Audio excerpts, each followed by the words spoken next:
Hi, hello everybody. Welcome back to One Question a Day channel. Today we are dealing with the duct of the salivary glands. The duct of salivary glands, a very important questions from exam point of view. The answer should be like this. The ducts of the salivary glands are classified as intralobular and interlobular. Intralobular means within the lobes of the salivary glands and between the lobes of the salivary glands where it goes out. Within the lobes of the salivary gland, it works like this. It is either intercalated ducts or the striated ducts. Interlobular is the excretory terminal phases. The way how saliva flows through the duct is from the acinus to the intercalated to the striated to the excretory. Intercalated duct. The cells of the, first give a diagram, very similar diagram, okay, aligning and the type of cells, how they are arranged. We'll go into the cells of the intercalated ducts are low cuboidal cells. Low cuboidal cells. The nucleus is towards the acinar end. Okay, nucleus is towards the acinar end. Modifications of saliva, they add lysozyme and lactoferrins to the saliva. Okay, striated duct, they are the largest component and numerous component of the ductal system and associated with long columnar cells with a basal nucleus. Basal nucleus, and the base of the cells has numerous striations due to the long-standing arrangement of mitochondria, hence stained by a stain called as PTAH, phosphotungstic acidic hematoxylin, PTAH stain.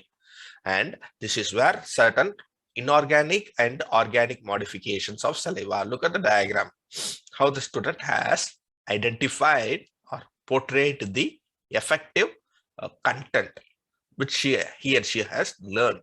The inorganic, they are more associated, intercalated duct are associated with resorption of sodium and chloride ions and secretion of potassium and bicarbonate ion.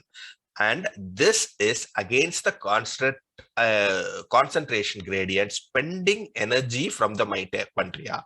That is why they have numerous mitochondria, and that appears as striation, hence the name striated duct. Not only that, they are responsible for the isotonic saliva to be secreted as into hypotonic saliva.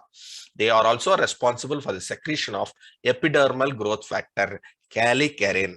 Here, no water is added. Excretory and the duct, when they go out of the acinar structures and collecting ducts towards the end until the area where they open into the oral cavity, they have different levels or grades of pseudo-stratified columnar epithelium, with the terminal end of the excretory duct having epithelium very similar to that of the oral mucosa, gradual transition. So they have two layers. One is the mucosal layer, next is the advential layer. The mucosal layer is made up of pseudo-stratified columnar epithelium, which has brush border cells or microvilli. They may have dendritic cells and certain nerve endings. The advential layer has collagen fibers, elastic fibers, helps in the passive stretching. No much alteration of salivary content is done here. So this clinical significance, add a note on xerostomia, dry mouth due to the lack of saliva, could be infection, inflammation of ducts leading to stone cyst formation this is called as salivary stones.